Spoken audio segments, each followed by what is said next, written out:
Magandang umaga, Pilipinas. Alamin natin ang magiging lagay at taya ng panahon ngayong araw ng Lunes, 22 September 2025.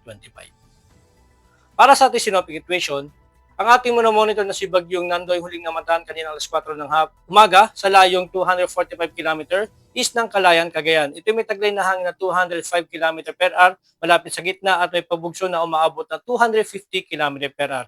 Ito ay kumikilos pa west-northwestward sa bilis na 20 km per hour. At dahil nga sa Bagyong Sinando, pinapalakas dito ang hanging habagat o southwest monsoon na nakaka-epekto naman sa Southern Luzon, Visayas at Mindanao. At based naman sa track intensity ng Bagyong Sinando, inaasahan natin ito'y posibilidad pang lumakas at possible na lumapit o maglandfall sa Babuyan Island between 12 p.m. or 2 p.m. ngayong hapon.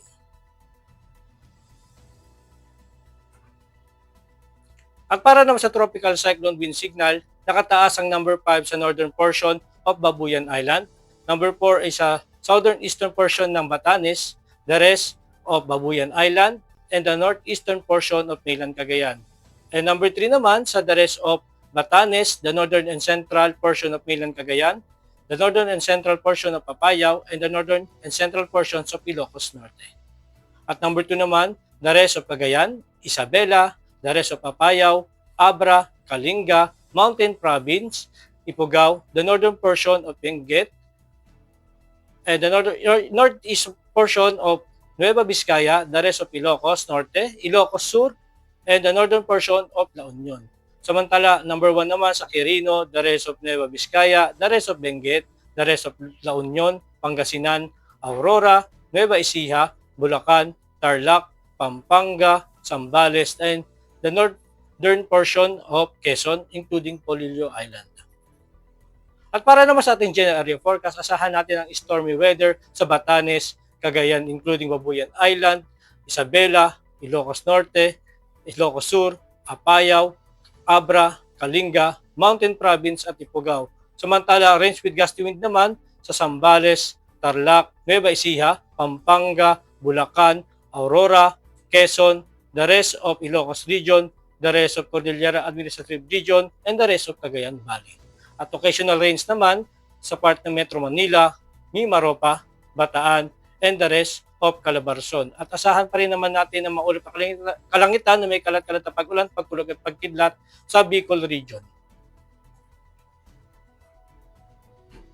Samantala, sa Western Visayas at Zamboanga Peninsula, ito makakaranas sa maulap na kalangitan na may kalat-kalat na pag-ulan, pagkulog at pagkidlat. At sa natitirang bahagi ng Visayas at Mindanao, ito makakaranas ng bahagyang maulap hanggang sa maulap na papawirin na may pulupulong pag-ulan, pagkulog o pagkidlat. At para naman sa 3-day forecast sa Metro Manila at Cavite, bukas ito makakaranas ng occasional rains at susunod na 2 araw ito makakaranas naman ng maulap na kalangitan na may kalat-kalat na pag-ulan, pagkulog at pagkidlat. Samantala sa lipas sa susunod na 3 araw simula bukas hanggang sa Huwebes, ito makakaranas ng maulap na kalangitan na may kalat-kalat na pag-ulan, pagkulog at pagkidlat.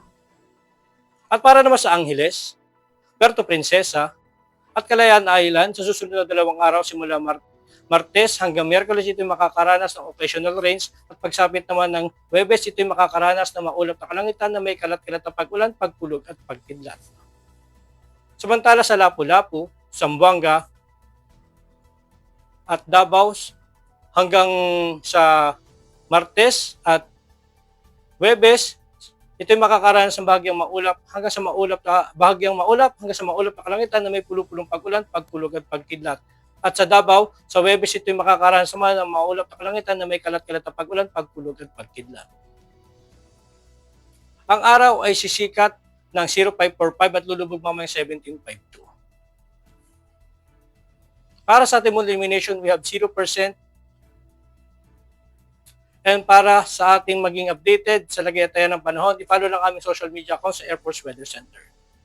At yan lang po lagay ng ating panahon sa ngalan po ng aming commanding officer na si Colonel Alvin Jan Pugador, General Staff Corps, Philippine Air Force. Ako si Staff Sergeant Edmar B. Sagadraca Jr., Philippine Air Force Weather Forecaster ng Air Force Weather Center. Muli magandang umaga, Pilipinas.